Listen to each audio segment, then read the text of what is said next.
35 years. Nice. All five numbers. 1, 2, 3, 4, Yep. and a magazine, 5.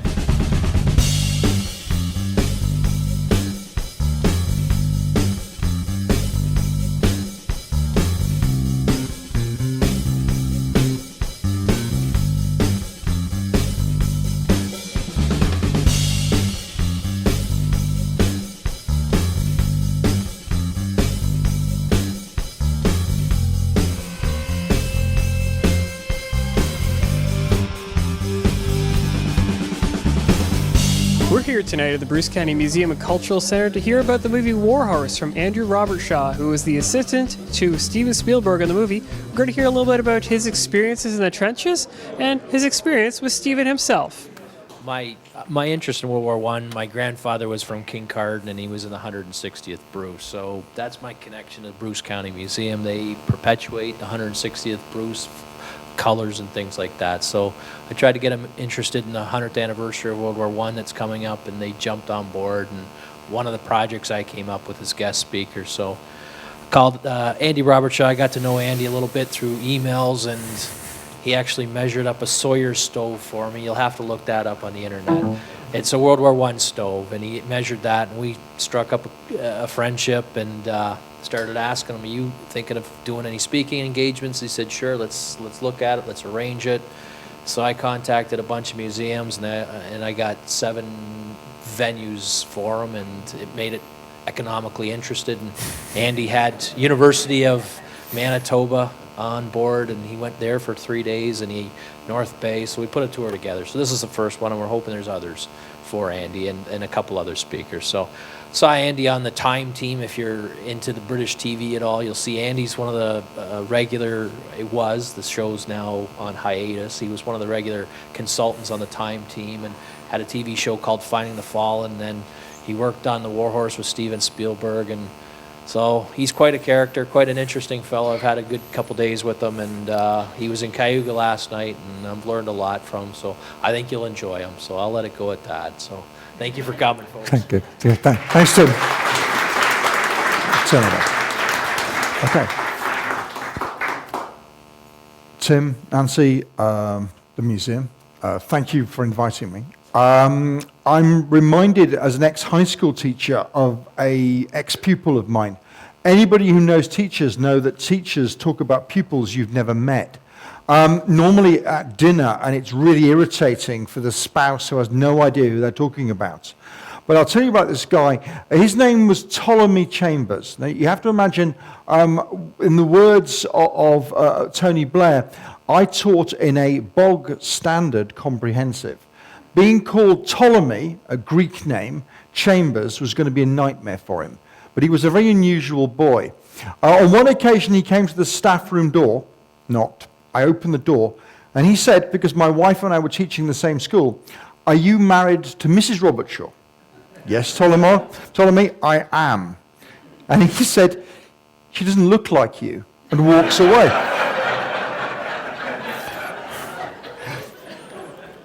On another occasion, he came to the staff room door, knocked on the door. Can I speak to Mr. Robertshaw? Yes. What's Ptolemy going to say today?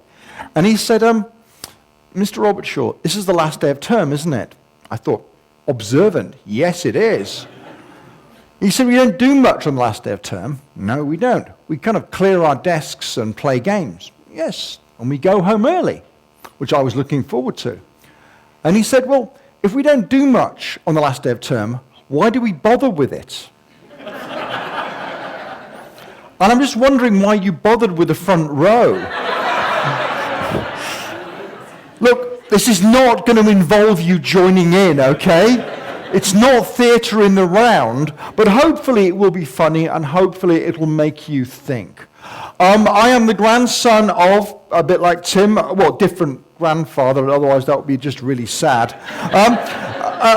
Private 41957, John Andrew Robert Shaw. I'm called Andrew. My brother is called John. My grandmother was called Lily, and my daughter is called Lily. You get the idea. Essentially, I have an investment in the Great War, and the understanding of the Great War that goes beyond purely being the grandson. I have done research, I have walked battlefields, I have made documentaries, I have been there when the remains of 27 people, roughly, give or take, because someone from the hips downwards is a person, somebody from the ankles downwards may not have died. 27 people have been excavated and removed. And watching somebody going away in a series of large plastic crates, knowing that they were once a human being and they served in the war and they made the ultimate sacrifice, is something that makes you think about what you know. And what I'm going to try and do is to bridge the pass, as it were, between my book, 24-Hour Trench, and the experience of working for Steven Spielberg, and hopefully it'll all make sense as I go on. There will be a bit of walking around, but there'll be no involvement, so you're all comfortable. But the critical thing will be, as we go on, that actually when it comes to the Great War, one of the features that we all have in common is it's all in black and white. That's the way we understand it. We see it in black and white. No matter how it was experienced, today we see it in terms of butchers and bunglers, lions and donkeys, futile sacrifice. Well, everybody in this room has one thing in common. Somewhere in your family tree is someone who served in the Great War. And the fact is that everybody in this room has 2 parents. That's the way it works. 4 grandparents, 8 grandparents, 60, you get the idea. And therefore the younger people in the audience, I notice some of you are younger, in fact most of you look very young actually, is that, I do my best, you see, flattery always works. The important thing is that we're now 4 or 5 generations away. Do the math on that and you'll work out it's very difficult not to have somebody in your family that served in the Great War. And I spend a lot of my time talking to people who say, can you tell me where my grandfather fought in the First World War? And as they served in the Army Service Corps or the Dental Corps or the Pay Corps, that's quite tough. I can tell you where they served. Where they fought depends really on how much they had to drink in an English pub in 1915. And I'm not being facetious. I'm simply saying that not everybody fights in the Great War. Some people don't. Roughly 42% of the army are infantry. That means the majority are not. They're everything from the artillery through the engineers, through the Army Service Corps and onwards. And the Army Service Corps in the First World War were known as Ali Sloper's Cavalry, a cartoon character that was lazy, scrounging and always drunk. I think a reference to what people thought that they did. Army Service Corps, we're told, stood for always sleeps comfortably. When they became the Royal Army Service Corps, it stood for run away, someone's coming. Slightly better than the RAMC, the Royal Army Medical Corps, apparently that stood for runaway matron's coming. But of course, what we then get is those men that serve in the trenches. And those men that serve in the trenches, those 42%, will suffer the highest casualties because it is the most dangerous. However, the idea that they are there constantly is very misleading. And one of the problems I had with working with Steven Spielberg was the fact that actually he wanted to portray the Great War as we imagine it. We'll come back to that in a minute. But this is a trench, actually, in 1917. A soldier looking through a periscope. And what do you do in trenches? Well, watch Spielberg or any other film. It's where you go up ladders over the top to face certain death. The fact that only 11% of our soldiers die suggests that it wasn't certain. But the most important thing is that going over the top is the rarest thing that you will do other than volunteering for a trench raid. It's something that is so infrequent as to be hard to imagine. I did a project looking at a unit that served on the Western Front for 1,000 days. 1,000 days. They served in the front line for 100 days. 1/10 of that time. During that time, they took part in 3 battles. That does not mean that battles are safe. My grandfather was involved in 4 battles.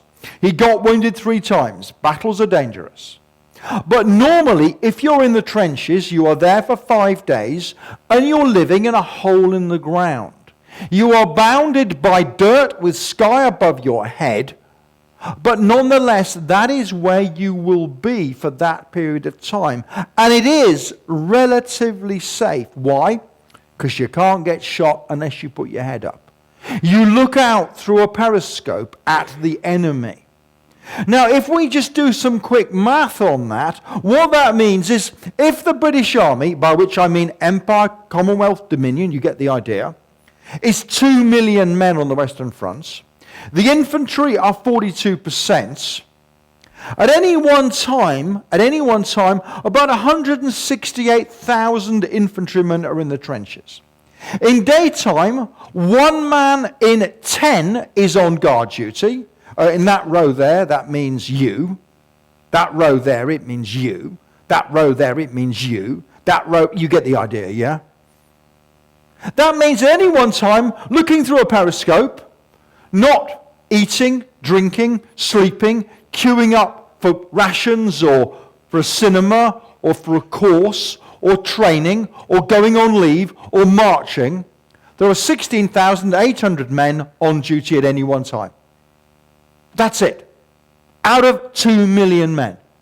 Therefore, when you watch a film and everybody spends the entire time waiting to go over the top or going over the top, you're seeing a fraction of the reality. Your relatives, should they have served in the trenches, spent week after week after week going through a routine of frontline, reserve, resting, training, marching, digging, working, on courses, on leave, back to the trenches. That's what they do. And therefore, what I was very keen to do when I set out to write this book was to reflect the ordinary, not the extraordinary. Bear in mind, by the way, I was the little boy that when he read Robinson Crusoe was fascinated to know where Robinson Crusoe went to the toilets. Because you see, soldiers occasionally fight battles.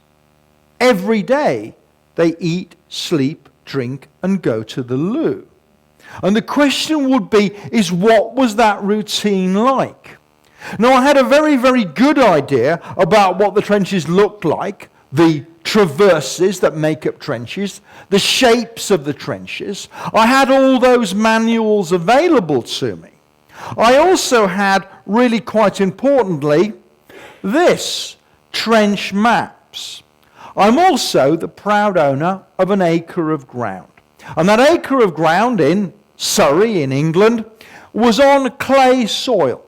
And I realized that if I was going to build a trench for my book, to illustrate for the purposes of understanding, I would need to look at the soil to see what it was like, because the Somme is chalky, Ypres is clayey.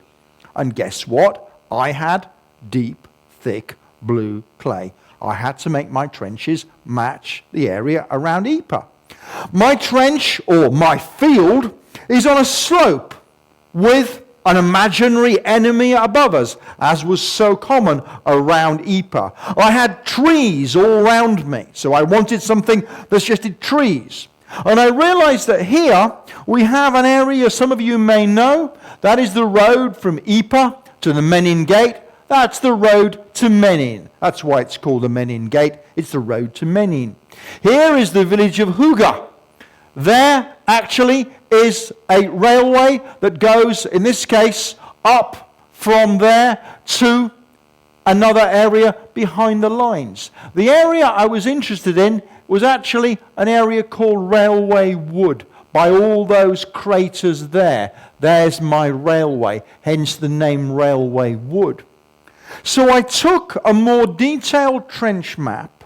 I took a little tiny piece of plastic, which was 1 acre, and I put it to scale and put it over my map and said, that is what I will build. And that's what I did. Now, you'll be aware I am not trying to recreate the Western Front in entirety. I'm building one tiny piece of it. And amazingly, you'll realize that my personal Western Front stops at that fence, because that is part of the garages behind where I used to live. I didn't think they'd appreciate me bulldozing it. So I took a mower, and my friend, the farmer, got to work. And I brought in a group of real soldiers. Now, some of this project involved real soldiers. These are members of number 23 Pioneer Regiments.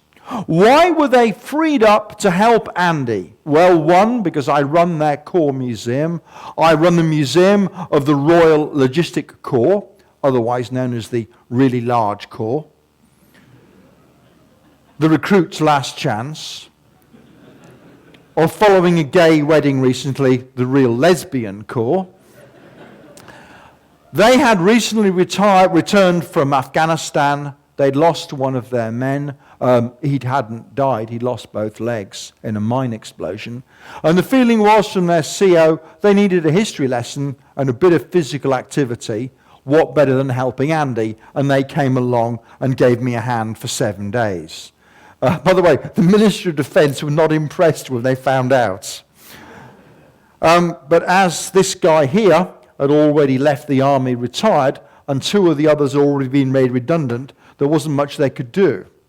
And the unit, by the way, is being wound up to save money. So none of them really cared. The critical thing was that we built it correct in every detail.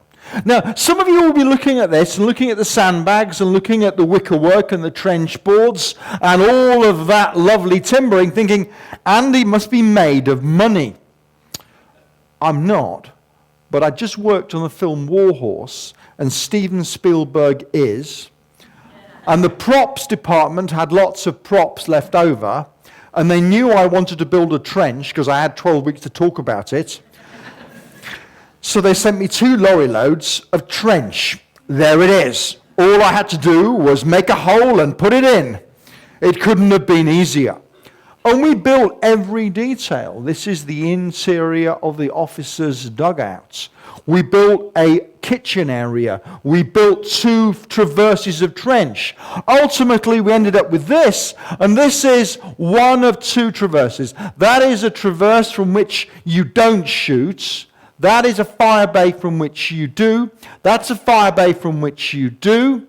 This is the communication trench. This is the roof of the officers' dugout, still with no earth on top. Over here is what's called the infantry shelter, and the trench goes off to the right.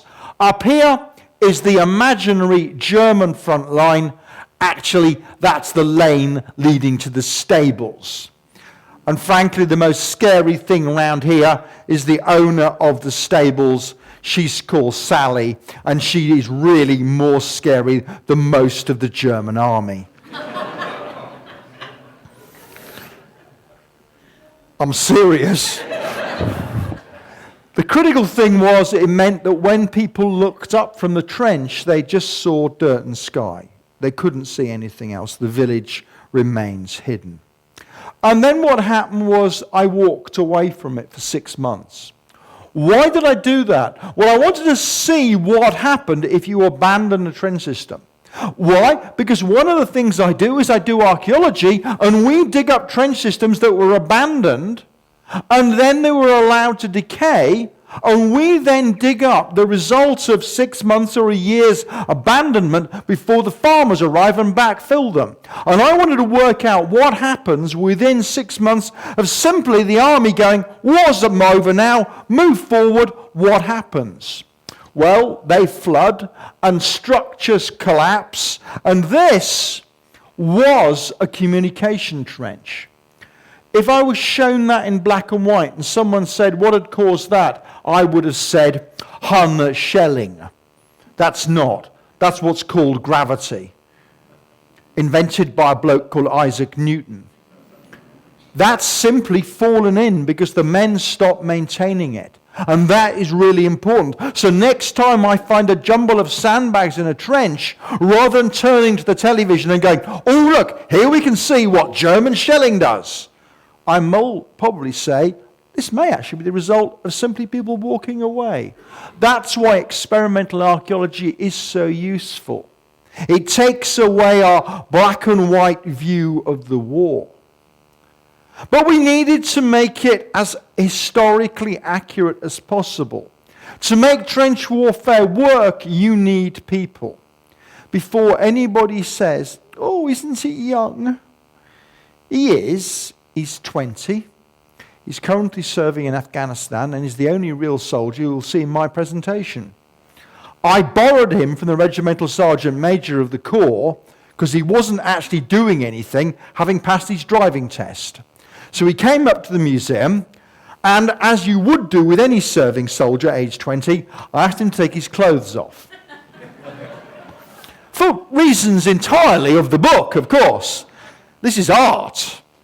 And what I wanted him to do was put this lot on. Because what I'd organised was 12 sets of this. This is what your relatives would have worn, with or without the addition of the correct badges for various units of the Canadian Army. This man here, I'm organising as a member of the King's Liverpool Regiment, because they are the men that were in my bit of trench, imaginary trench, but real trench in the research, in January 1917, because that is when I'd picked. So here, clothing for winter, January 1917. By the way, the reality of the winter 1917 was it was slightly warmer and drier than it is here today, right? And during the period that I want to portray, 24 hours, that battalion of 800 men had 2 casualties. And you're probably thinking, sniper, shell fire. No. One man cut his hand very badly on a sheet of corrugated iron, and another man out foraging fell down a well and got a neck injury. So when people say, why don't I have anybody shot in my 24-hour trench? It's because it didn't happen. There would be no point portraying something that wasn't realistic. And somebody did cut themselves quite badly on wrinkly tin, which was historically authentic, but as first aider was quite annoying. The critical thing is that we end up with this. This is an appearance of a soldier in the winter of 1917 with full equipment waiting to go into a trench. Now, I didn't put him in the trench. I had other people to do that. I used a mixture of live interpreters, reenactors, and 2 archaeologists who had worked with me on other projects that I wanted to get an understanding of the reality of trench warfare. This project served a number of purposes. One of which was this. Now, just for people who have an interest in these things, that is trench routine. This is from 1917. And it actually starts here, company daily routine, explaining that you actually stand to with your bayonet fixed from half an hour before dawn to half an hour afterwards. You then stand down, 1 man in 10 goes on guard duty. You then get your rum ration, very important in wet and cold weather. You then have your breakfast there. You then actually wash and clean up. You then tidy up your trenches. And in 1917, every unit in the army, British, Canadian, Australian, New Zealand, had a salvage officer responsible for salvage. That was everything from empty cartridge cases through rabbit skins. What did they go back for? They went back to make waistcoats and gloves for the Royal Flying Corps. And if you didn't meet your salvage quota, you got punished. We talk about being eco-friendly. They were in the First World War. You then basically get ready until noon, and at noon you have dinner. Then in the afternoon you sleep. Now, that means that in the afternoon of the 2nd of January 1917, behind the lines, people are doing everything from queuing up to blankets to going off to the cinema. In the trenches, 1 man in 10 is staring through a periscope. The other 9 are getting their heads down to get some sleep. Make a war film about that. No one's going to watch it. But that's really what happens. Then at dusk you stand to again. And then all night you work. And you've got availability of 1 man in 3 for your working parties. Why? Because one of the soldiers, is on guard duty, head and shoulders above the parapet, not watching through a periscope. They don't work in the dark. The next man is resting before he goes on guard duty. The third man is working. Because, of course, you can't do the repairing or the bailing of the trench in daylight, because if you do, you get shot. So you are nocturnal.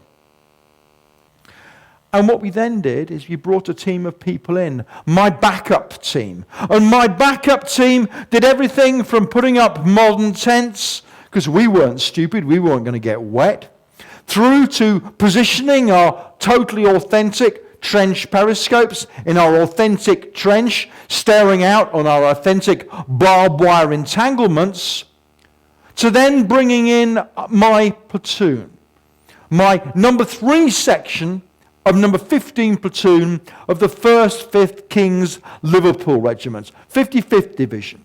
As you can see, by the way, we're quite close to the house I used to live in. I lived in this wing here.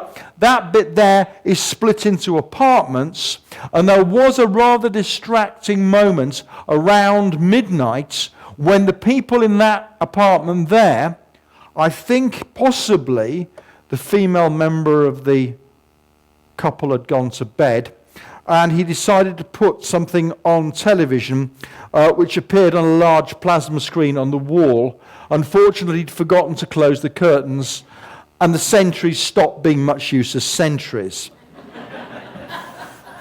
Next day, he came down to ask how things were going and was amazed how much my soldiers smiled at him.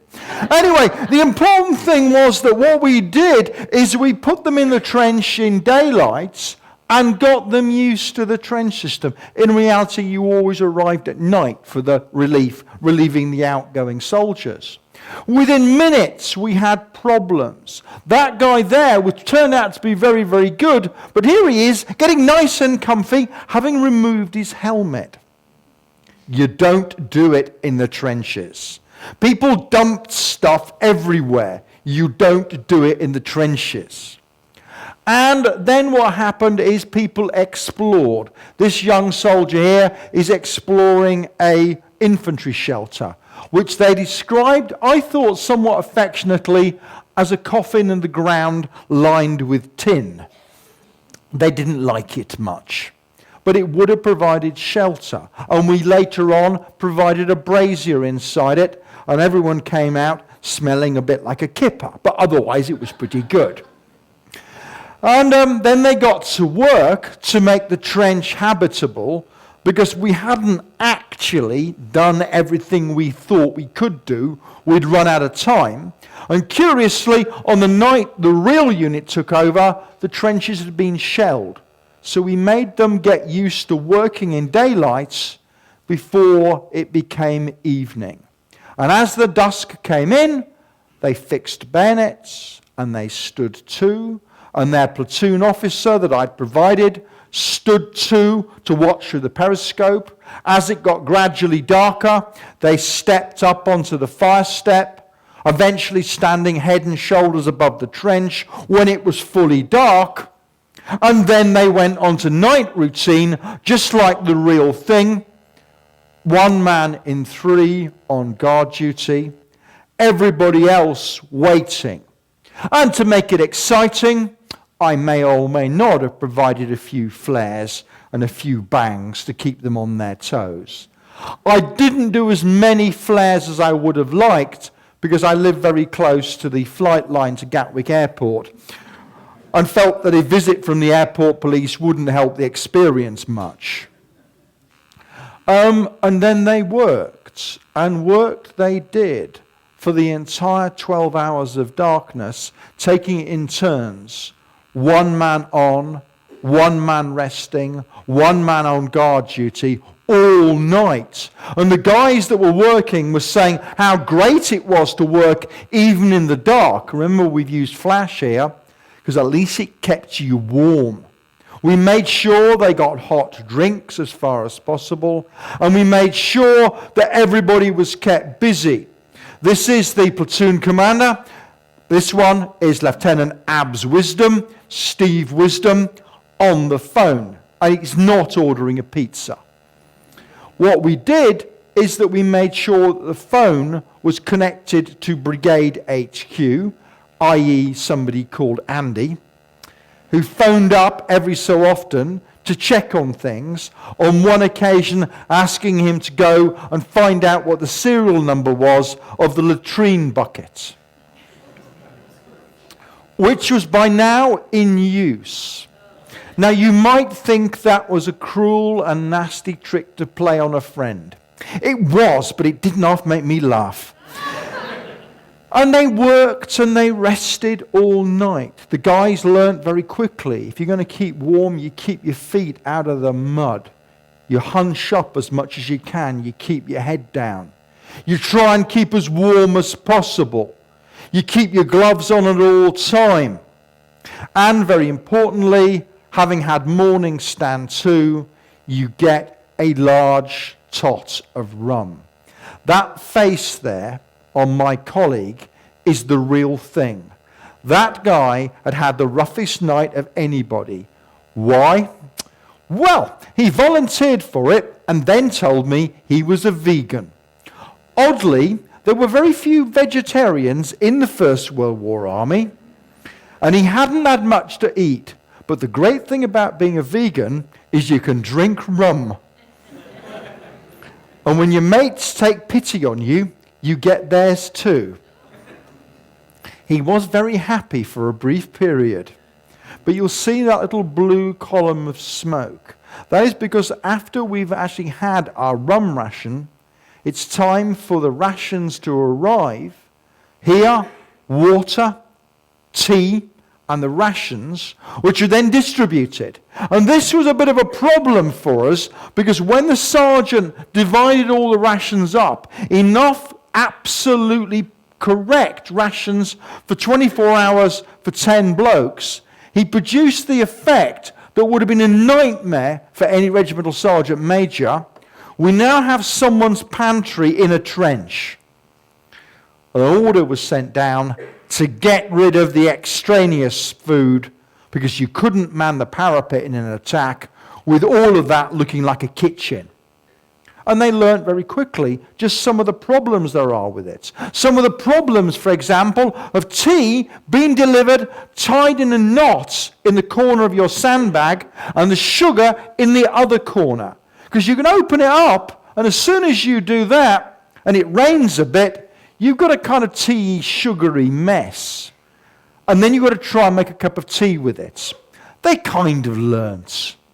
But it was all a big experiment. They experimented with doing their bacon in their mess tins. Mess tins are D-shaped. They're made of steel and they're tinned so that you don't taint the food with the steel. The problem is, as they discovered, without cooking oil or fat, if you put your bacon straight in your mess tin on top of the fire, what you get is a mixture of melted tin and bacon, which is a bit chewy. So they experimented, and one of them remembered somebody saying that you can actually make your breakfast on your entrenching tool head, which is steel and much thicker. And that's what they're doing there. Curiously, my grandfather told me that in the railway, he used to cook his breakfast on his shovel. It's exactly the same technique. And the critical thing was then that what we then did is made sure they ate things. We didn't have to, but I didn't want them to get too cold. And everybody was very, very hungry. And in fact, apparently the vegan bloke said his great moment of weakness was standing in that trench with a cup of tea in his hand, smelling the bacon, thinking, do you know, I might be a vegetarian, but that bacon smells damn good. And people in the First World War comment about the smell of cooking bacon first thing in the morning. And then what we did is we made everybody shave with cutthroat razors. Actually, I was quite kind to the young ones. They didn't have to. I made some of the older ones do it, and I'd made them experiment at home beforehand. I taught them to do it by getting them to put shaving foam on a balloon and then shave the balloon. If the balloon burst, that meant a cut face. By the way, when that happens, you get covered in shaving foam. You learn quite quickly. And we did it for real. Ultimately, we did everything for real. This is actually a staged one. The reason we did this in daylight is because I wanted the photograph. In reality, the guys did it in the dark because they discovered that the people in that apartment where they'd been watching... Yeah, anyway, it would have been just too much information. The critical thing is here, though, that the guy's reading a letter. Now, many of you will be aware that you will have letters from soldiers that were sent home. You will be aware that in your collections, you have very few letters sent to soldiers. And you probably wondered why. There is no issue toilet paper. This letter is having a final reading before it's consigned to a watery grave. And then, just to make it exciting, I made them take all their boots and socks off, and puttees. I did a foot inspection, as was done on a regular basis. I made every single man actually put a dry pair of clean socks on, because trench foot is authentic, but doesn't go down terribly well in 2011. And then I gave them a mail distribution. Because what I'd done, I'd been really naughty. I knew their home addresses, and I'd asked for the names of their spouses. I said it was actually because of insurance. It was actually so I could write to them and ask them to write and send a parcel or a letter to each of them. And they got the mail. One guy got the mail at about 2 o'clock in the afternoon of the second day. And he burst into tears because he didn't think he was going to get any mail. And then what I did is I made them write back to say thank you. And as you can see here, some of them struggled a bit. The critical thing was, this isn't the Great War. This is all a big experiment. But the veteran I spoke to back in 1970 actually, told me his war was 90% bored stiff, 9% frozen stiff, and 1% scared stiff. I could provide 99% of the experience. I had no intention of providing the 1%. But if you want, ask me afterwards what we learned from it. I can tell you now, as somebody who does archaeology, somebody who does television documentaries, I will give you information from having done this that I would not have known before. Not least being the person that wrote the foreword to the book, a guy called Peter Hart, who's the oral historian for the Imperial War Museum, who's interviewed thousands of veterans, confessed he'd never asked about trench routine. He'd asked about battles. He'd asked about leave. He'd asked about marching. He'd asked about billets. He'd never asked about what you do with your rations. How do you keep dry and warm? Where do you keep toilet paper? All the basic things. Remembering that soldiers are people who eat, sleep, and drink and go to the toilet, like you and I. And the Queen. Anyway, the important thing is that what we've got here is this is the real thing, and this is my recreation. This guy managed to get his head down for an hour, sleeping fairly comfortably in the trench, his rifle neatly to hand, waiting for something to happen on top of an ammunition box, because frankly, he had had by that stage 3 hours sleep that day. He'd had a couple of hours rest. You can imagine how your predecessors would have felt having done this for 5 days. Why didn't they do it for a week or a month? It's not sustainable. You cannot do it, even in summer. And then we ended it. But when we ended it, we'd all learned a vast amount. And it was an enormous corrective to something I'd done the year before. Because what I'd done the year before was this. This is me in Great War uniform in the village, which was where they filmed the recruiting sequence in the film War Horse. Now, many of you will be aware that the film War Horse is based on a book by Michael Morpurgo, the Children's Laureate. It then becomes an award-winning play that actually was performed in Toronto and also in New York and elsewhere. It's now in Japan and ultimately was taken up by Steven Spielberg. Many of you may also be aware there's been a big problem with this question of food, meat stuff, particularly things like lasagna and meat pies in Britain being tainted by the addition of horse meat. As a result, there was a cartoon recently that said, "War Horse, you've read the book, you've seen the film, now try the burger." Anyway, the important thing was that I was recruited by Steven Spielberg. That's a total lie. I wasn't. I managed to get a job in the film by knowing the right people, and I knew they were going to film War Horse and thought this was going to be my trip to LA. This was going to be marvelous. In fact, the entire film was shot within an hour of where I live, apart from 5 days, which was actually a village in Wiltshire.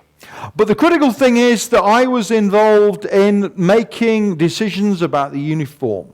What I'm wearing on my lapel is this thing. This is my one. This is the one I'm wearing, which actually is a recruiting favour. If your relative had joined up in 1914 or 15, if he joined up on the streets of Sudbury or Hamilton, or he joined up here, and he wasn't already in the army, when that recruiting party came round, they didn't give him a full uniform and say, strip off, put this on. They would have given him a recruiting favour to wear as he went home, so people knew he'd already joined up. So we had those made up. We had all the badges we made up. We had all the equipment. And I'm actually wearing a Union Jack handkerchief around the strap of my hat, as we saw in recruiting parties. And this was regarded as being rather amusing, because Adam Sumner thought I should have both appear in the film and train the large number of our extras. And this guy was one of the guys that helped me. Now, I do hope you don't boo when I point out that he works for a fairly well-known company. That company is, in fact, Starbucks, not Tim Hortons. The reason he works for Starbucks and not Tim Hortons is he's an American Marine. And where he normally works, the branch of Starbucks, is one that you've all heard of. It's the one in Camp Bastion in Afghanistan. Because when the film was announced, he came back and offered to help. Now, one of the things that I was told as part of my contract for the film was that I could not take photographs. I could not mention the name of the film. It was Project Dartmoor. And the script that I was given to read by Richard Curtis, the screenplay, had my name on every page. These photographs were not taken by me. They may or may not have been taken by an American Marine who works for Starbucks. And this is where we did the early sequences of the film. For people who don't know the film or the book or the play, not the burger, that's different. The critical thing is, this is a story about a horse called Joey that's born in Devon before the First World War. It grows up, it leaves its mum, sad moment. It's then taken away by the Narracott family. The son, Albert Narracott, looks after the horse, treats it well, teaches it to plough, which is hard to believe with a thoroughbred, but what the hell. Then the horse is sold. It goes off to war as a cavalry horse. The horse is captured by the Germans. It works for the Germans. Eventually, it manages to make its way back through no man's land. And Albert, the son, has now joined the army, and he then finds his horse and brings it home. Lovely story, utter nonsense, but the critical thing is, this is Joey on the set of where we filmed the early sequences. Now, this is the ancestral home of the Duke of Wellington. The horse, Cape Copenhagen, which the Duke of Wellington, the first one, rode at Waterloo, is buried on the grounds. This is Stratfield Say. Now, things to notice. 1, the proximity of the number of vehicles. 2, an idea of the number of people involved, over 1,000 on any one day, including 300 extras on 120 horses. Next, the fact that the guy riding the horse is Spanish. They're very, very good as horse trainers. And 2, that is one of the Joeys. Did I say one of the Joeys? I thought there was only one. Damn me. Well, of course, there's Foley Joe, isn't he? There's then Colty Joey. Then there's Grown-Up Joey. There's then 2 animatronic Joeys, robot Joeys, which are scary when you think about it. And then there's another 9. Why? Because we couldn't actually make them work for more than 3 hours a day. That guy there would do a 12-hour day, 6 till 6. That horse there got to lie down in a Winnebago in the afternoons. He didn't, but you can have the idea, you know. They were a bit pampered. The problem is, how do you make horses that are frankly bay, that's brown to non-horse lovers, look the same as each other when they're meant to have 4 white socks and a white blaze? The answer is about $5,000 worth of additional equipment, i.e. a piece of silk gauze onto which is knotted individual yak hair. Yeah, some of us who are follically challenged would appreciate this. It's expensive. That was put on by a team of equine makeup artists. When I first saw that on the call sheet, I thought they were going to be putting lipstick on the damn things. The reality is that actually they were working before dawn every day, putting this stuff on, because there was 12 Joeys, normally 2 or 3 on location, and there was actually 6 Topthorns. If you don't know the film, it's Joey's Friend. It's okay. They're both male, but nothing to worry about. And then we had some dead horses. Now, the dead horses aren't real, don't worry. I'm afraid to say probably, the burger industry would have taken an interest. They're actually made of foam rubber, but soft foam rubber. They actually press in like a real animal. They're covered in fur, and they've all died with their eyes closed, which horses don't. Don't let me forget to mention how Topthorn dies. Say to me afterwards, how did Topthorn die if I don't mention it? On one occasion, and this is after the big attack with the machine guns, I still don't know why the Germans put the machine guns behind their camp, but that's what Mr. Spielberg wanted. And I'm the consultant. In other words, I am consulted if they want information. If they don't, you keep your mouth shut. If you don't, you get fired. And I learnt that very early on. The critical thing is that these things are quite light. On one occasion, they blew around in the wind, which had a kind of surreal kind of Dorothy and Kansas moment to it. But the other thing you could do is put them into a circle and sit on them and play cards. Then we moved to this place called Wisley. Wisley is really, really exotic. It's an ex-RAF base that used to fly Vulcan bombers from it.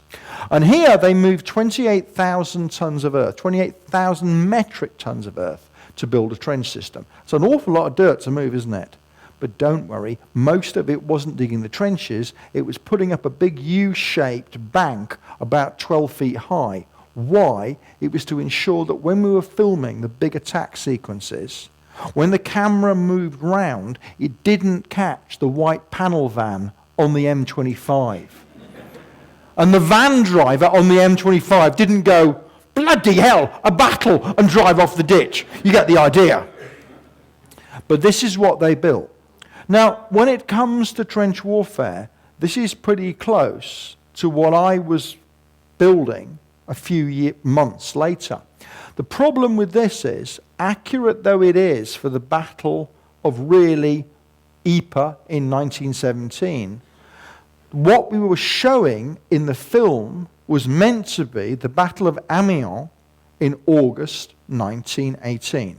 Now, you don't have to be much of an expert on Europe to realize that even in Britain, August is normally quite hot. Hot means quite dry. Therefore, there is no water-filled craters. Amiens is on the Somme. The Somme is chalk soil. Water doesn't sit on chalk, it goes straight through it. When I mentioned this very nicely to Mr. Spielberg, he pointed out, one, this was a drama and not a documentary, and two, this was the Great War as people imagine it, not as people experienced it. And then we did this. And this is me. You can't miss the ears. And that there is this. I'm about to stand in front of the screen. This is very bad form to do this kind of thing. But you've got to imagine that if you're going to be involved in a film, occasionally you'll be asked to do things. And I'd been asked to do various things. For example, explaining to Mr. Spielberg how you give the order to get on a horse. The order is mount. And he went, well, couldn't we mount up? I went, yes, but you can't mount down. And he went, well, is there any more to it? I went, yeah, prepare to mount, mount. And he said, it's not rocket science, is it, Andy? I went, no, it's not. But you've got to know what the rocket science bits are. Later on, he got someone to come through the trench, an officer, who said, as he went through, his lines, fix bayonets, he went. And everyone round him went, what? Fix bayonets? Oh, yeah. And Mr. Spielberg said, why does that look wrong? I mean, I didn't say we'd been through this, Watch my lips. I could have done. I would have got fired. I said, well, you need to have preparative and an executive. The preparative is prepare to fix bayonets. And Mr. Spielberg said, is the next bit fix bayonets? Absolutely, that's what we're going to do. And I think he decided to get his own back on me, because what he then said is, look, I want today to do the sequence where we go over the top. I'd read the call sheet, I knew what was coming up here, all right? And I want you to blow the whistle. And I thought, well, that's going to be easy, because what happens is you get in the trench, yeah? You stand there with all your uniform on, and you get basically your whistle, and you put it in your mouth, and you blow it. And he went, no, I don't want that. I went, what do you want, sir? And he went, I want you to do a long walk with your staff and a bagpiper. Now, I don't know why I had a bagpiper. If Mr. Spielberg says you've got a bagpiper, you've got a bagpiper. And it works like this. What happens is you're in a trench and there's a camera in front of you. It's on an enormous boom. Yeah, it's 120 foot long, okay? And it's been organized by a group of people who are making sure that when you walk forward, you don't hit it with your head because it looks bad, yeah? Or walk under it. So you've got to walk at the same rate as this thing. So walking, when you get older is difficult, isn't it? Walking and not walking into a camera and getting the right is difficult, yeah? Steven Spielberg watching you do it means that you are going to need a change of underwear. So all I've got to do is walk along and then turn right. Okay, let's do the first bit. Right, okay, don't smile, just get the thing right. Look, Marshall. Yeah, I'm going to do that, aren't I? Right, okay. Thud! The bloke has got to the end of the corner behind me and fallen over. We go back. Let's try it again. Now, there are 300 extras, pyrotechnics, cameras. There are 8 cameras on. It's all in Spanavision. I would say, you've got there were no helicopters, but you got the idea. Do it again. And I'm feeling really smug now because someone's fallen over. Wasn't me, I'm quite cool about this. Crash! One of these blokes on the ladders has looked back to see how far we've got and fallen off on the ladder. Let's get this right. I'm now really smug because everybody's obviously stupid apart from me, Get to about here. My ladder is here. And there's a noise that goes, Wah! What's happened is the bloke with the bagpipes has fallen over on the bagpipes.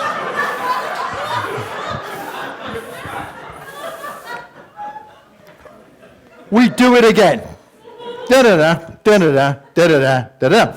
My friend, guy who now lives in Paris, I think perhaps he was fleeing from something. Anyway, he has been given a watch. I'm not given a watch, because I might damage it or something. And the idea is he's meant to look at me, camera's here, yeah? And he's meant to look at his watch, look at me in a significant way. I look at him in a significant way, but I don't move my head. No nodding is allowed, yeah? I mean, what can go wrong? Answer, get to here. I look at him, he looks at me. Check. He nodded! Oh, how stupid! Do it again. Get to here. I look at him, he looks at me significantly. I nod! Jesus Christ. It's fun. By now, Steven Spielberg, he's like, you can see him, he's got razor blades and he's just cutting. No, he's not. Okay, what happens is, anyway, you do it that way. Anyway, the important thing is, what then happens is, I've got to a point now where we've rehearsed the whole thing. Let's assume they were rehearsals. Actually, they weren't. And I've now been told that when I get to this point, what I've got to do is hold my stick in my hand. I've got a walking stick. Draw my revolver, put the whistle in my mouth, hold it there, and climb the ladder.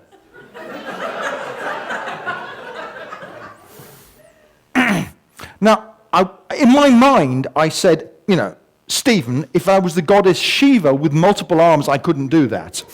In reality, I just said, I can't do that. And he went, look, put your stick through your belt, hold the ladder, draw your revolver, and have your whistle already in your mouth. We do the whole thing, okay? We get to here. Nothing goes wrong. No one falls over. Nobody nods. I get to here. I've now got to look in a significant way, yeah, but not too sexy. Actually, that wasn't in the script, but I just thought it. Anyway, and all I've got to do now is look kind of military and do this. And it kind of goes, and Steven Spielberg says, don't worry, we can always dub it on. No. Can I have one last chance? And we do the whole thing. We get to here. Whistle goes in my mouth. And it's taken up by 3 other whistles. It all kicks off. Anyway, when the film came out, believe it or not, I got an email. And I've got to imagine it was sent by a bloke in middle age who lives at home with his mum, his collection of knives and pornography. I'm only guessing.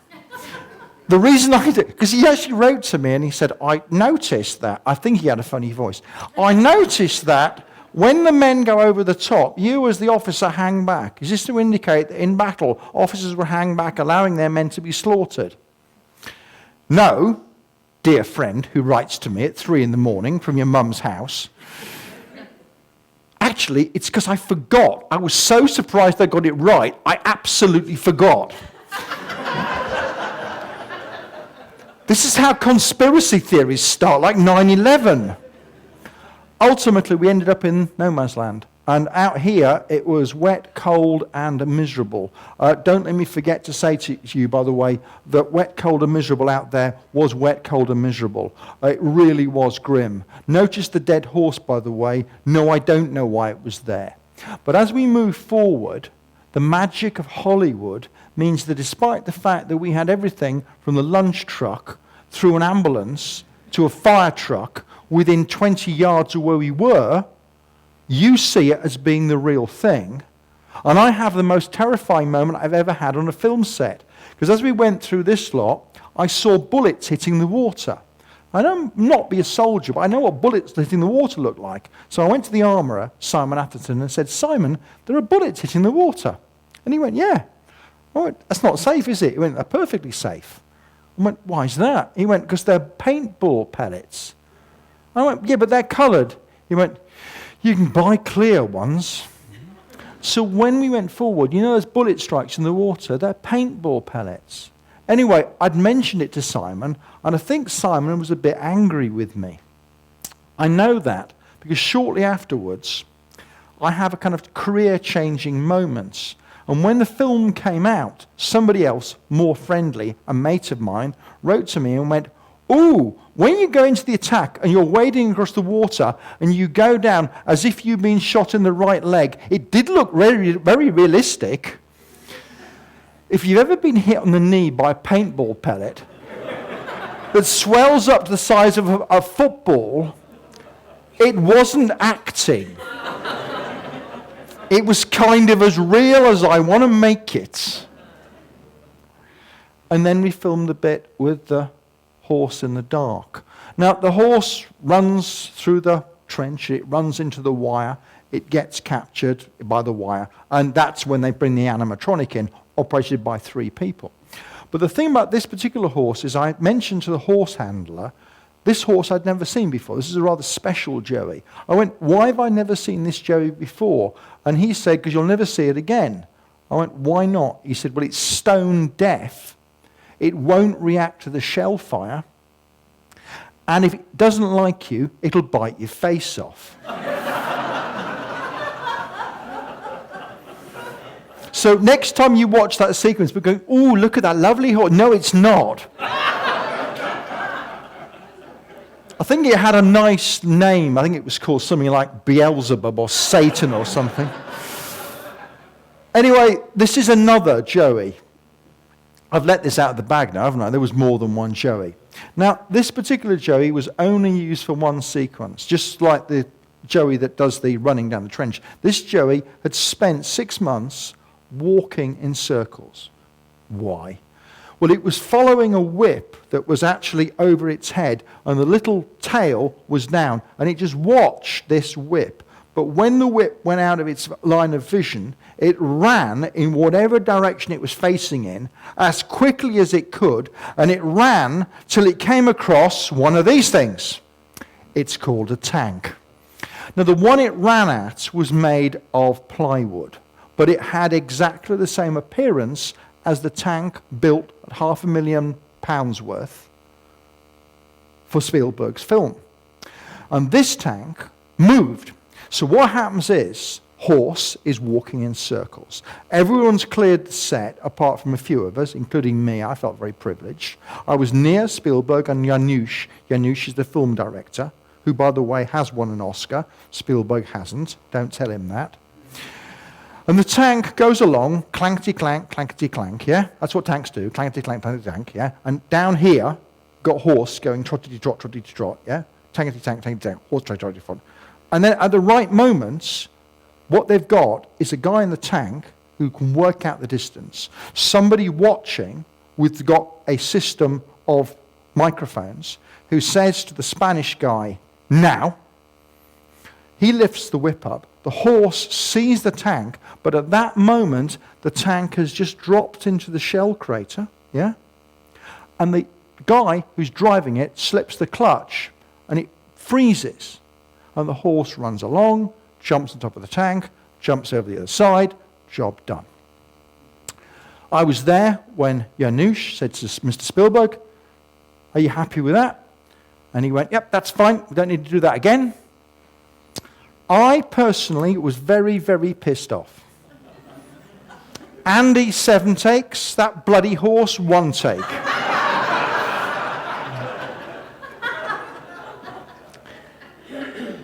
Did either of us get an Oscar? No. I think we're even. And I eat burgers.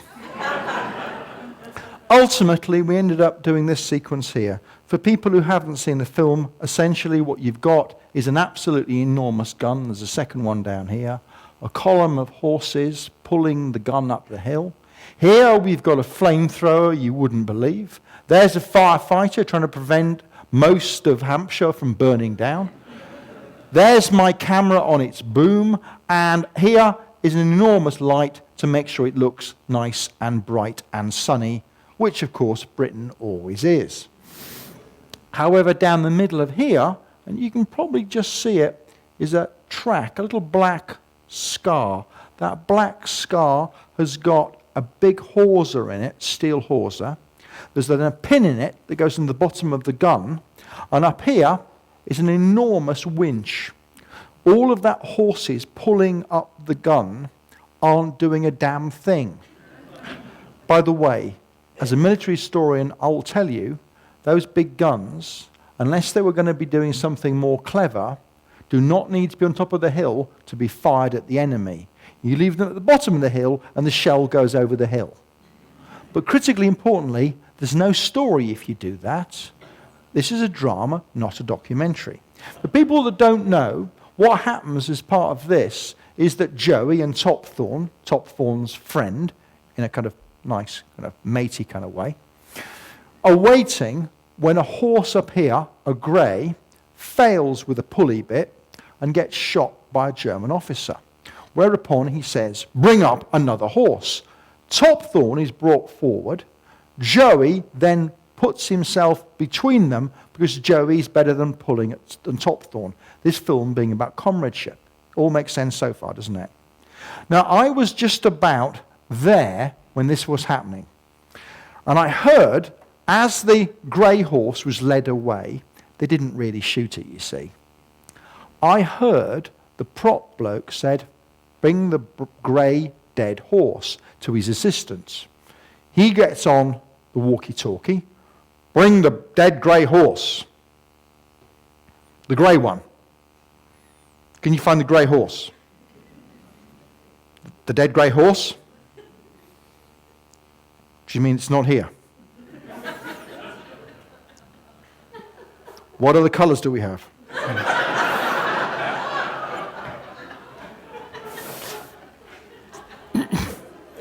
Watch the film. As Topthorne arrives, they drag away a brown horse.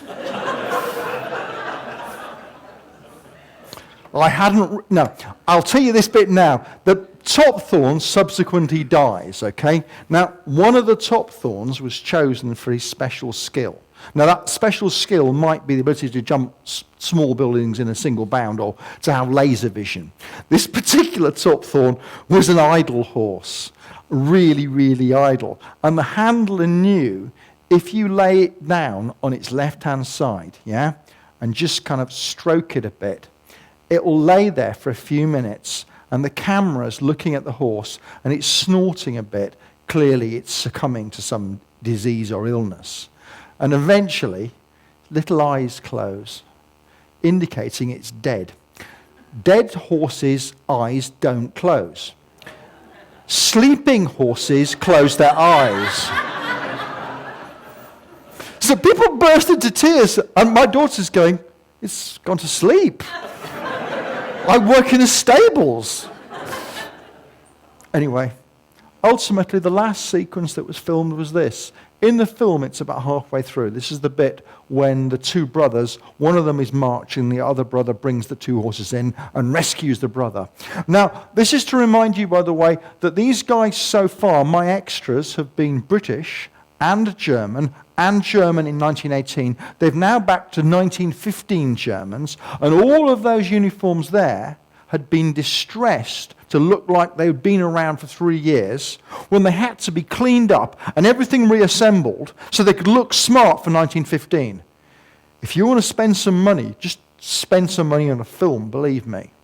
But what they wanted to also do was to try and indicate that it was the autumn, it was the fall, and that is real fog, that's real mist early in the morning. This sequence was filmed during the course of a day, and at around 3:30, there was a rather significant event. We all knew it was coming. No one was told exactly when it was. If we can imagine that it's Tuesday, yes, it's Tuesday, and you are assistant director, your name's Adam Sumner, and you say to Mr. Spielberg, have we finished for the day? And you go, yes. You announce, it's a wrap, yeah? Wrap meant, in the old days, rewind and print, yeah? That meant at the end of each day's filming, you'd basically develop it and show it, and the director of photography and the director would sit and watch it to make sure there wasn't a hair in the gate or problems, because you couldn't film the next day until that was done. Yes, a wrap is important. So you are now Wednesday, that's a wrap, yeah? You are now Thursday, that's a wrap. You are now Friday, and your name's Steven Spielberg. And when you say that's a wrap, that doesn't mean we finish for the day. What does it mean? That's it. Where was Andy when that happened? Well, I'd like to say I was standing at Mr. Steven Spielberg's right hand, waiting for him to ask my opinion. I was actually in a van, trying to get onto site, having been called away to see my boss, the Brigadier. I wasn't there. And when I did arrive, this had happened. That guy there in the middle with the beard is Steven Spielberg. These are my extras. Every single one of them brought a camera that day, and they got their photo taken with him. You will not see a photograph of Andy with Steven Spielberg, because I wasn't there. But Steven Spielberg had said this film wasn't a war film. This was a film about comradeship. And I learnt more about comradeship from these guys than I'll learn ever in anything I do. Why? Because I'm not a soldier. I've never been a soldier. But what I learnt as well is that people said to me at one point, you know, you must be enjoying this, as we were stood in the trenches up to our knees in mud and slime. I went, I'm wet, I'm cold, I'm miserable, and although no one's shooting at me, I don't know when I'm going to go home. What's to enjoy? You know, I do know a lot, but I know enough to realize that this was grim for the people that did it. I had a great time. I would do it again tomorrow. Any directors here? I would do it again tomorrow. But the critical thing is that this film has changed my view of my job entirely. I see it as communicating, whether it's a book or a documentary or drama or a lecture, I don't care. But I sat in a movie theatre with an audience that was predominantly female and under 16 watching a film about the First World War and thought once, just once, if I could get them to be interested in the Great War, wouldn't that be fantastic? I didn't do it. Steven Spielberg did. And I was part of that project. And thank you for listening to me.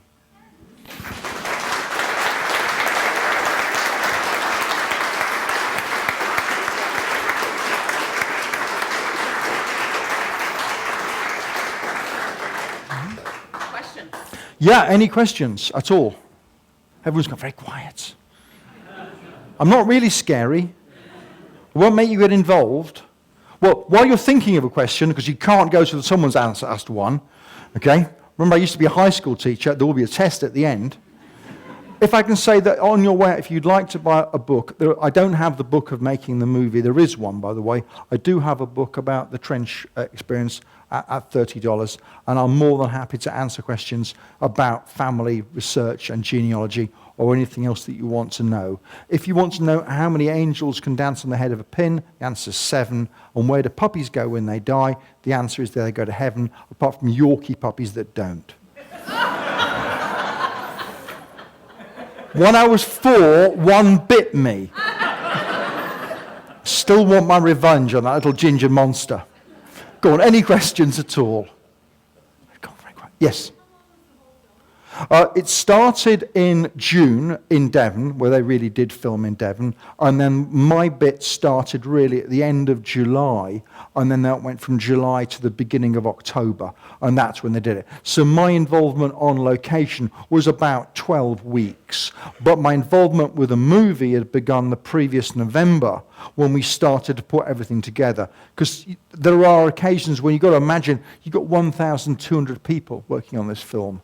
And of course, you don't see all of them. A lot of them are in post-production. Post-production of this movie took a year. So after we finished, or when it came out in the UK, which was January, it was over 12 months. It appeared here, I think, in December. So it was actually 14 months. And the post-production crew, you never saw them. I never met these people. So when we went to the cast and crew preview, which was great, I met people and thought, the hell did you do in the damn movie? I never saw you. And they always looked at me and went, oh, I saw you in the movie. You know, you're the guy with big ears and the whistle who can't do things well. You know? Because they would have seen all the rushes, you know. Go, no, what a muppet he is, you know. Absolutely. Yes, sir. You know exactly what the film cost? I don't. I would like to say somewhere in the region of 12 to 16 million pounds, probably more than that. And the money was got back. It did quite well, but it didn't actually win the Oscars it was meant to win, because there was a movie about a silent movie star, which the film was in black and white. Some of you may have seen it. That won all the Oscars that year. That's just the way it is. The pound, it's about roughly, if you were, Tim, help me here. 30, yeah. What is it again? 200 pounds was roughly about Is that okay? $320, yeah. Okay, fine. So it's, it was an expensive movie to make. And they did a lot of, the interesting thing is, by the way, is the way that world works. Having built this trench set with 28,000 tons of earth and put all that stuff in it, you might have thought they would have gone, well, we can just keep this here and rent it out to other people. Movie people are so worried about other people copying them that the whole site was bulldozed. It's gone completely. The only funny thing about that whole location is there was a point in the film where they released rats, and the rats ran in front of the gas. The gas was smoke, by the way. We can't use gas anymore. And the rats were released by West. They brought in 2 women who were rat wranglers. It said rat. I had these visions of people trying to run, great herds of rats across the prairies, Can you imagine a stampede of rats? Anyway, the important thing is they brought 12 of them, and they were at breakfast with them. They were nice and clean rats. They came quite friendly. And what they had to do was release them from the cages, but there was no way to contain them. So they released them, and after the first take, they got 9 back. Then they got 7 back. Ultimately, they got 6 rats back. Now, I'd like to think that about now, somewhere in the UK, there's 6 rats on mobile phones going, have you heard from your agent?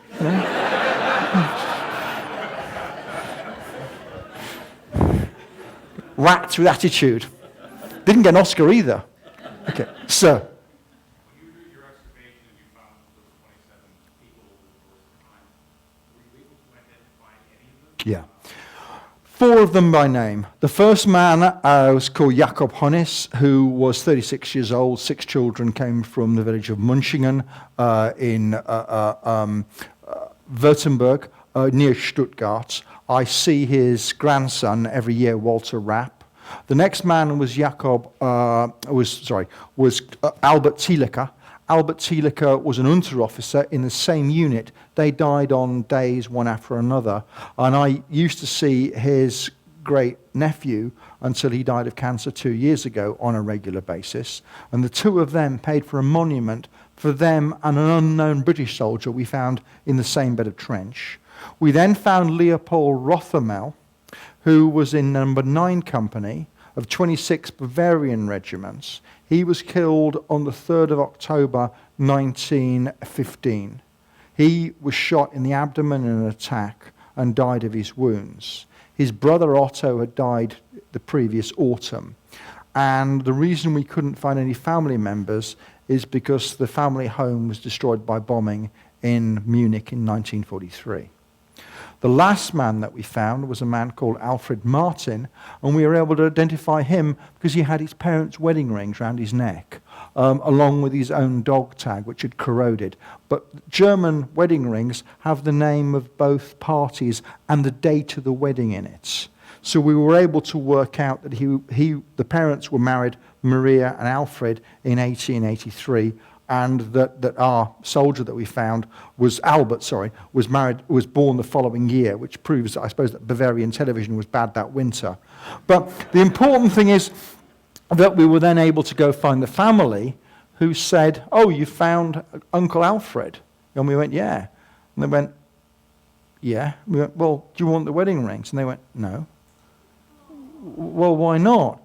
It's because he's the black sheep of the family. Actually, they didn't say he was the black sheep of the family. They used a much shorter word that meant the same thing. And we went, what do you mean? And it turned out that what happened is that Maria had run away with a local school teacher, which as an ex-school teacher I think was a good choice. And that the father, whose name actually was Julius, had remarried. He'd remarried exactly 4 months before their child was born, another miracle. He'd married a girl called Juliana who had an illegitimate child, Follow this up. This is all happening in the early part of the 20th century, in, rural Germany, which is very conservative, Then Julius has a leg injury, cannot do the vendange, can't bring in the grapes. His son, who obviously works on exactly the same parameters as his dad, has got a girlfriend. doesn't come home for 2 weeks, they get hit by frost, they lose the entire Vendange, they lose all the grapes, the family's bankrupted.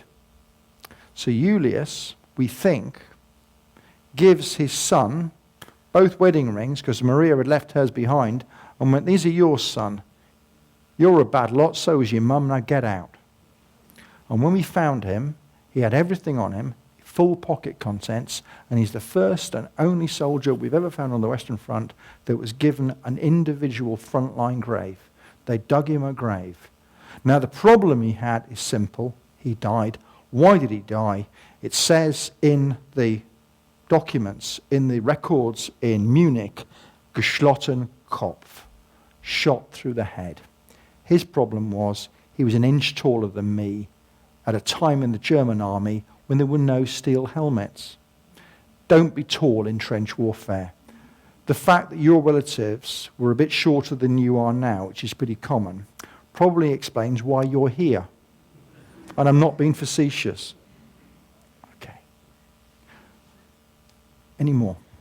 Sorry, sir. Yeah. And then I'll do you, sir. I read a book a while ago, I think called Aftermath, where I guess they're still digging up live artillery all along the old western. Yeah. They'll be working on what's called the Iron Harvest for the next 300 to 500 years. They're currently working at between 200 and 300 tons of ammunition a year. HE, high explosive, is getting gradually safer. Chemical shells are getting gradually more dangerous because although the casing's getting thinner, the content has remained exactly the same. It's absolutely stable. So phosgene, white star, chlorine, mustard gas, still there. If I'm doing Roman archaeology with Phil Harding on Time Team and one of my colleagues, that's you, sir, falls over, I'll go, you're right. If I'm working on a Great War site, I will have white telltales, little bits of tape, on sticks all over my site. And I'm always looking around to look at the wind direction. And if you go all floppy and fall over, I'll leave you alone. And I go crosswind. And we then call in our EOD expert, who actually is normally a bomb expert from Afghanistan, from the British Army, and he will then go in with detector paper on, work out what it is, work out whether we can move you, and he will be wearing a complete suit against chemical and biological agents. So yeah, it's bloody dangerous. It really is. And disposing of that stuff now is tough. There's one place near Vimy, funnily enough, Petit Vimy, where the French destroy munitions, and the Belgians at a place called Hulto's Forest, they're working on it. And the engineers there have got a job for life and beyond, because there's plenty of it around, okay? If you ever see any munitions on the Western Front, and you see it left at the side of the road, don't touch it. If it's got a spray paint, normally yellow on it, don't even go near it, because that's chemical. That's marked to be moved first. That's interesting. Nobody looked at each other. On one occasion, I did that in a British audience, and two people looked at each other, and I thought, you picked one of those up, haven't you?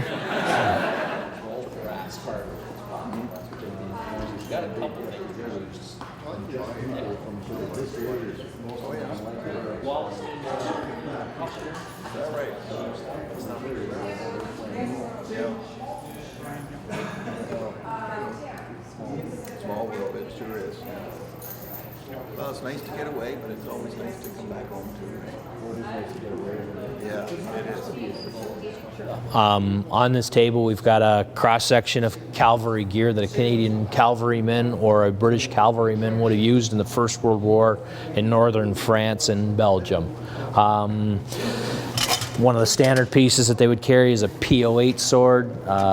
It's a sword that's carried in a sword frog / horseshoe wallet on the side of the horse. It was carried on the side. The soldier would reach across, pull it out, and in for a cavalry charge. Not very useful in my opinion. It got used very seldomly. Another more important weapon that he carried on his horse, he carried it on this side of the horse saddle. It's his SMLE rifle. He carried this on the horse in a bucket. It's called the rifle bucket. The soldiers were taught to take the rifle out before they got off the horse. If the horse runs away with your rifle in the bucket, you're euchred. You are not a very effective soldier without your rifle. So they would practice getting off the horse one-handed, holding the rifle in the other hand, and going to fight as a dismounted cavalryman. Another piece that I have here is a horse gas mask. This would have been effective 1915, 1916. The idea is you slip this on the horse's nose. There's a chemical on the bag material. The horse would breathe the air through the bag, and that chemical on the bag would neutralize the gas, the chemical gas. You might say, how are you going to talk the horse into slipping this on? The soldiers would put oats in the bottom of the bag, and they would practice it daily. And the horse would get to know that there's oats in the bottom of the bag, and he would slip it on his nose, no problem. So he had all horse men, whether they were transport, artillerymen, riding draft horses, things like that, they all carried spurs. And that's to edge your horse on. Everybody had them. The guys loved to wear these to the bars. That attracted the women. They would put silver dimes in them to give it some jingle. So they just a cool factor that they would have. Over here we have a horseshoe pouch. Every horse has got different horseshoes. His horseshoes are all different. So no two horses are going to have the same horseshoe. So when they go on what's called campaigning or out chasing the enemy, the horse on average throws one horseshoe per week. So he's got to carry his own horseshoes to be able to replace what he throws. On the front of the saddle you carry your wallets, and in here you would carry your personal toiletry kit, horse brush, toothbrush, shaving kits, things like that. The outside you'd put a spare pair of boots, you'd have spare socks, all that kind of thing to try to stay warm. Last thing I have is a bandolier. It's a 10-pocketed bandolier that the cavalrymen would wear. They'd start off with this pocket, empty out the ammo for their gun, and slide it. So they kept sliding it, and they would have ammo right where they would want it. So that's just a little cross-section of what a guy would carry.